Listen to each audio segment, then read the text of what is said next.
हज़रत फ़ारूक आज़म रज़ी अल्लाह ताला अन्हु के दौर खिलाफत के अंदर मदीना की सरजमीन के ऊपर ज़ल्ज़ला आया तो हज़रत फ़ारूक आज़म रज़ी अल्लाह ताला अन्हु के हाथ के अंदर दुर्रा हुआ करता था। आपने वो दुर्रा ज़मीन के ऊपर मारा, फरमाया कि ऐ सरजमीन, क्या तेरे ऊपर उमर बिन ख़त्ताब इंसाफ नहीं कर रहा? अगर इंसाफ नहीं कर रहा फिर मर्जी हिलती रहे, अगर तेरे ऊपर उमर इंसाफ कर रहा है तो मैं तुझे हिलने की इजाज़त नहीं दूंगा। ये तो था ज़मीन को खिताब, लेकिन अगले दिन आपने पूरे अहले मदीना को जमा फरमा लिया, इकट्ठा कर लिया और फरमाया कि अय्युहन्नास, ऐ लोगो, तुमने क्या करतूत किए हैं, तुमने क्या गुनाह किए हैं कि जिसकी वजह से मदीने की सरजमीन हिल गई है।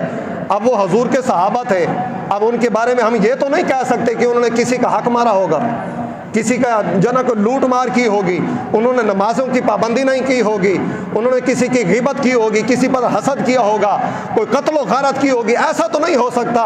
उनसे कोई बड़ा गुनाह सरजद नहीं हो सकता। सिर्फ इतना हुआ होगा कि उन्होंने वुज़ू करते हुए मिसवाक नहीं किया होगा, या वुज़ू करते हुए कभी कुल्ली नहीं की होगी, या किसी सहाबी से कोई नमाज कज़ा हो गई होगी, लेकिन इतनी सी जो है ना कोताही के ऊपर, सुस्ती के ऊपर मदीने की सरजमीन हिल गई। हज़रत फ़ारूक आज़म रज़ी अल्लाह ताला अन्हु ने फरमाया कि ऐ लोगो, अगर तुम अपने अमलों से बाज ना आए तो उमर सरजमीन मदीना से बाहर चला जाएगा, वो यहाँ पर नहीं रहेगा। फरमाया कि तुम बाज आ जाओ, आइंदा ये मदीने की सरजमीन के ऊपर फिर ज़ल्ज़ला ना आए। तो वो वक्त था और आज का दिन है। हज़रत फ़ारूक आज़म रज़ी अल्लाह ताला अन्हु की दुर्रे की ये ताकत और हिम्मत थी, आपके अदल इंसाफ की ये ताकत थी कि पूरी दुनिया के अंदर ज़ल्ज़ले आते हैं, आज तक मदीने की सरजमीन के ऊपर ज़ल्ज़ला नहीं आया, उनके ऊपर कभी ज़मीन वहाँ पर मदीने की सरजमीन नहीं हिली। तो इस वजह से ये ज़मीनें ऐसे नहीं हिल जाती, ये सैलाब ऐसे नहीं आ जाते। अल्लाह रब्बुल आलमीन ने कुरान पाक के अंदर इरशाद फरमाया कि वल मुत्तफ़िकात बिल खातिया, और फरमाया कि उलटने वाली जो बस्तियां हैं ना, इनके रहने वालों ने खताएं की हैं, इनके गुनाह ऐसे थे, इनके करतूत ऐसे थे, तो इस वजह से ये बस्तियां उल्टा कर रख दी गई, ये बस्तियां मसमार करके रख दी गई। वल मुत्तफ़िकात बिल खातिया, फरमाया कि इनके करतूत ऐसे थे, इस वजह से बस्तियां उल्टी हैं, ऐसे नहीं उलटती।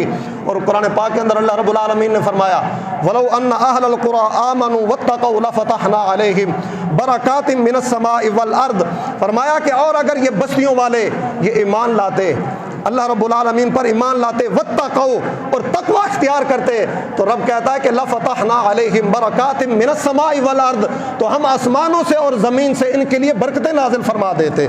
लेकिन वलाकिन कज़्ज़बू, फरमाया कि इन्होंने तो जुठलाया है, अल्लाह ताला की नेमतों की नाशुक्री की है, अल्लाह रसूल के अहकाम को जुठलाया है, अल्लाह के दीन की नाफरमानी की है। फरमाया कि जब ये सरकशी पर उतर आए तो हमने फिर इनके साथ सलूक क्या किया, फ़अख़ज़नाहुम बिमा कानू यक्सिबून, फरमाया कि फिर हमने इनको पकड़ लिया, हमने इनको पकड़ लिया। किस वजह से?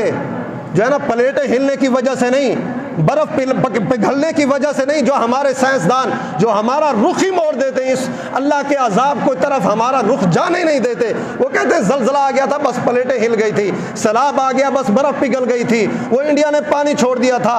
आज हमारे मनहूस सियासतदान अल्लाह के अजाब की तरफ हमारी तवज्जो ही नहीं जाने देते, तौबा की तरफ हमारी रग़बत ही नहीं जाने देते, हमारी फ़िक्र उस तरफ जाने नहीं देते, मुड़ने नहीं देते, दुनिया की तरफ फिर हमारी तवज्जो मोड़ देते हैं।